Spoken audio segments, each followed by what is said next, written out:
Hey, what'd you say, like he got the Michael Jordan? My barber, man, she told me, man, where you been? So she had to bring me back. Hey, Lack. Yeah. I told him we been looking for him, man. He been MIA and shit, man. Yeah, we had that APB on him. Yeah, man. All y'all had to do was find me in Alaska. I was dealing with the snow. That's all I was doing. I know what you were doing. You were talking about that situation down there for me. I'm down there. Should have came up there Saturday. What you got?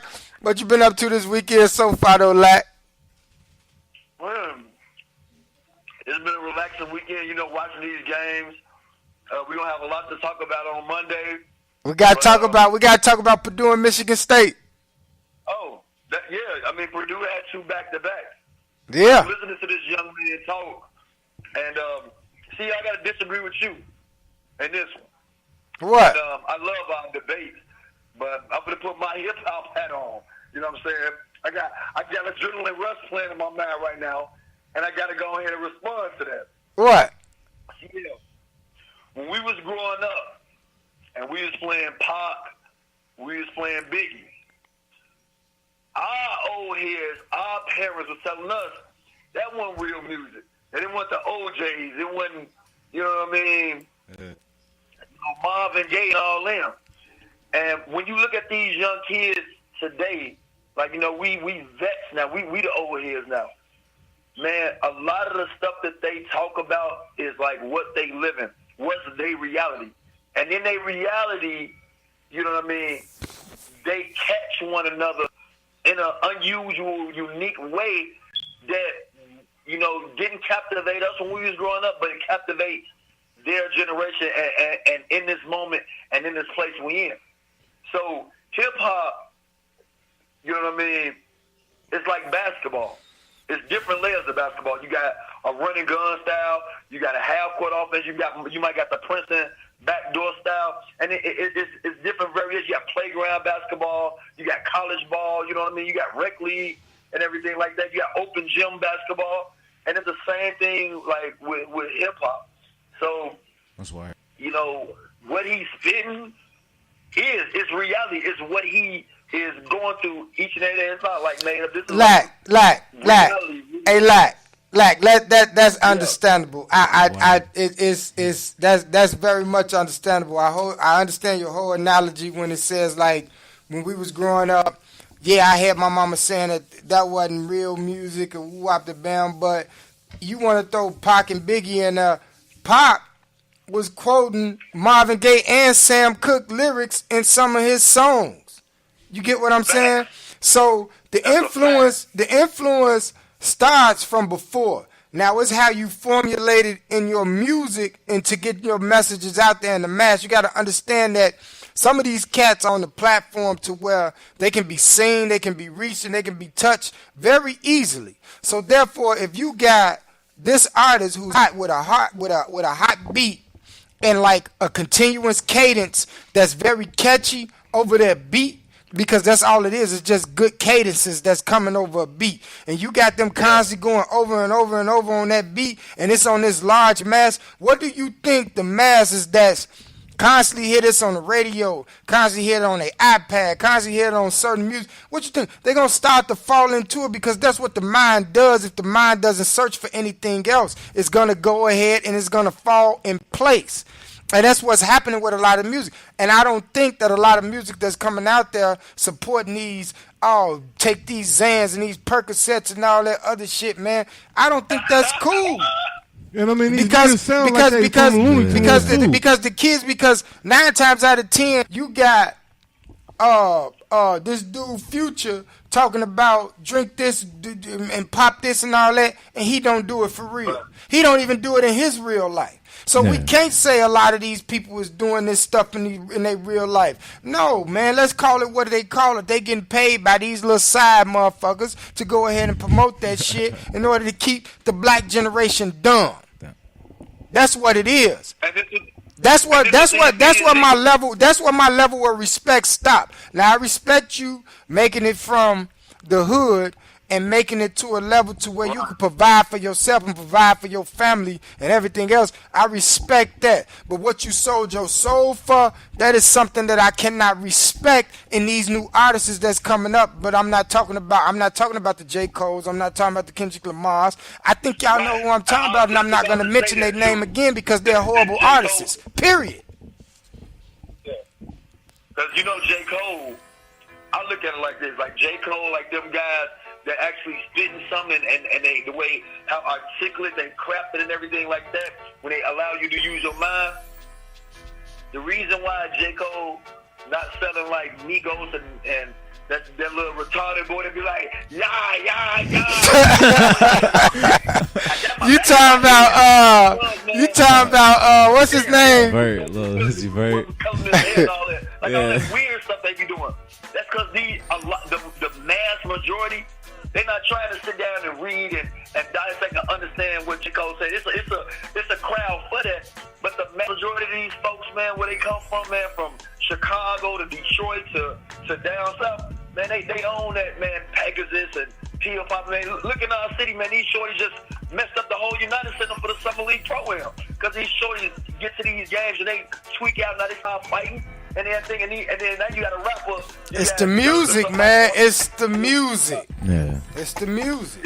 Yeah, I was gonna say that's the only hard bit to fight, like, against your argument is the effects that's having.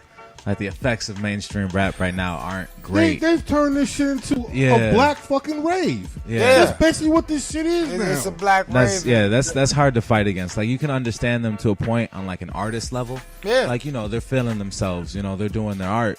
Right. Or what they say is their art at that point. Well, let me ask you this, Sean. Yeah. Because I heard Snoop say this. It's one thing that you call somebody a rapper, but an artist is somebody who creates something. Yeah. Exactly. For somebody to be dude, what the fuck are you talking about? I don't even understand the syllables that you're saying, let alone what content or what the subject of the song is. Yeah. And then it's just like he said, man, it's like making a damn TV show thing. It's all catchy. That's all it is. It's nothing that you can say in the past. Oh man, check this out. Like Dear Mama, when Pac was talking about his moms and appreciating something like this. Or even Biggie talking about me and my bitch, I got in depth with having a female that was down with him like that. They have nothing like that out here. But I'm not going to completely blame them. Maybe it's people in our age bracket, man, that's pushing them to be as stupid. Hey, man, don't even worry about that. Just go ahead and say anything, and we go push it. Because, man, you hot. You know what I'm saying? Yeah. It's really, really, man, conflicted and screwed up right now, man.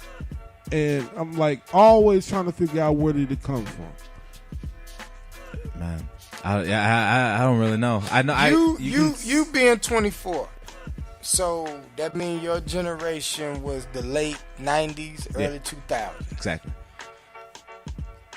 The music that you hear, what do you think sometimes? Let's just name them. The Lil Uzi Verts. Yeah. That's what he talking about. Yeah. Yeah. You got... like, you see what you laughing at, man? You got your Uzi Verts. You got your Migos, just to name those. You even got your... I ain't gonna lie, I like Kodak Black. I like Kodak. You got your Post Malone. I like Post Malone. He's catchy. Post Malone is catchy. Y'all got me with this shit. I don't even know who that is.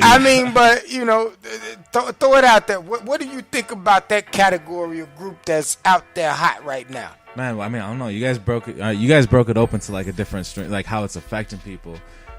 If you take that away and I'm just listening to the music, it's all right. It's good. It's party music. It sounds like party music to me. It's very much so party music. Yeah. You know what I mean? Like, for people to call it, like, that's the core of hip-hop or, like, that's the culture of hip-hop right now, that's a little rough for me, because that's not entirely true. That's not the culture of hip-hop right now. That's the evolution, word. Like, that's what it's becoming right now, or that's the wave it's going through right now. Yeah, but it's a small, exactly. It's a small part in, like, overall, like, hip hop or what rap. Because that's where a people. lot of artists are going over there. Then they got the auto-tune shit. Man, shut the fuck up. I'm tired of that shit. Kanye made it big because that's all where it's coming from. They just making shit that Kanye did and even too much more. And me personally, I can't stand the music. You know what? I would say this about today's music is it might not be like the golden year for like writers, you know? But it's the golden year for producers. Producers are out here doing their thing. You know, beat makers are out here making real moves. So like I don't know. Like I find that appreciation out of it. Like, Yeah, I'm here. we had somebody else call, man. And you Alright. you on the phone hogging line. No, I'm just messing with you, Lack. Oh, okay, I'm gonna say we're- go ahead, man. I'm live anyway. We'll call him back, man. Hey, yeah, let me call him back. We'll call you back live. All right. Alright. But yeah, we sitting there in the Playa Cave just chilling. Just down here, just talking, man. Got artist Shawn Marshall, me and homie Smokey D. Chilling, man. We had somebody else call in. We're gonna see who this is, see if we can get them on the line. See if we get them on the line real quick. Yo, who this? This far. Oh, what up, LeVar? Nothing much, man. Just tuning in to the show a little bit. Oh, okay. What you want to do? You want to talk about some music? Yeah, man. I was about to say the thing about your, the podcast. Hang on for a second. I ain't gonna call in and tell us to hang on for a second. Hello? Yeah, you know I'm on FVJL, so I gotta go get in where I fit in with it. So, But go ahead.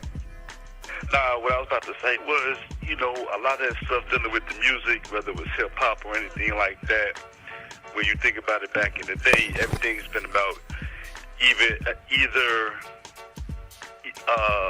upgrading the music or about social issues when everything was built upon, like back in the early 80s when it was first developed. It put you above how it was out here in the streets and everyday life. Right. You cross over into the 90s, man, that's where, you know, you gotta give a lot of respect to Dre and Cube and them, because they actually put up everybody's own police brutality back in the day. They opened up freedom of speech. Yeah. I mean, not only that, KRS-One, he had a song about police brutality. Yeah. I mean, you had a lot of East Coast guys, too. Don't never forget that. Because as much as I love West Coast rap, man, KRS-One, The Teacher, Public Enemy. Public Enemy, yeah, for sure. Man, you want to talk about the treatment of black men? They definitely had They fun. captured it, yeah. They had a good picture going. You ever listen to Public Enemy? Absolutely, yeah. I'll admit, like I listened to a lot of West Coast and like Southern rappers, right? So that was the hip hop that I grew up on. So I had to explore East Coast, but Public Enemy was definitely what I came across, and it was, you know, they're good. Yeah. They're great. What else you got to say, LeVar? Nah, you know, it's like I said, you know, hip hop today and stuff like that. It's like they say, if you don't stand for something, you'll fall for anything. And in today's artists nowadays, it's like, okay, this sounds good, so I'm gonna roll with it. It's like they think about making the short buck instead of the long run. You know what I'm saying? It's like, with your moral style, what's the message you're trying to send within your own music and stuff? Like I hear a lot of artists come out with these sounds and stuff like that, and don't get me wrong, I like it, you know. But it's like, okay, how you gonna sound come album 2, album 3, album 4? You know what I'm saying? And it's like, I don't see where the creativity will go beyond. And, you know, back in our day, you know, it was the same thing. Like, we had a bunch of one-hit artists, man. Like, I tell everybody about my man, what was the one? Craig Mack back in the day. You know what I'm saying? He had one Brand new playing, yeah. Man, but what was his second, his third album? You know what I'm saying? Well, Right. Puffy fucked him because he felt he wasn't marketable. He can spit. You finna get Smokey D, man. Yeah, hey, going to Young MC or somebody, that's one hit wonder who ain't had no skills. You know what? That's another one. But Craig that's Mack- another one. I mean, you can go back into it, and it don't even have to be with hip hop. It can cross over to the R&B side too. I mean, you have like a bunch of one-hit wonders. It's like you have a catchy sound, you have a catchy tune, but then it's like you was just meant for that one particular period in the industry. You know what I'm saying? How you feel your music is gonna translate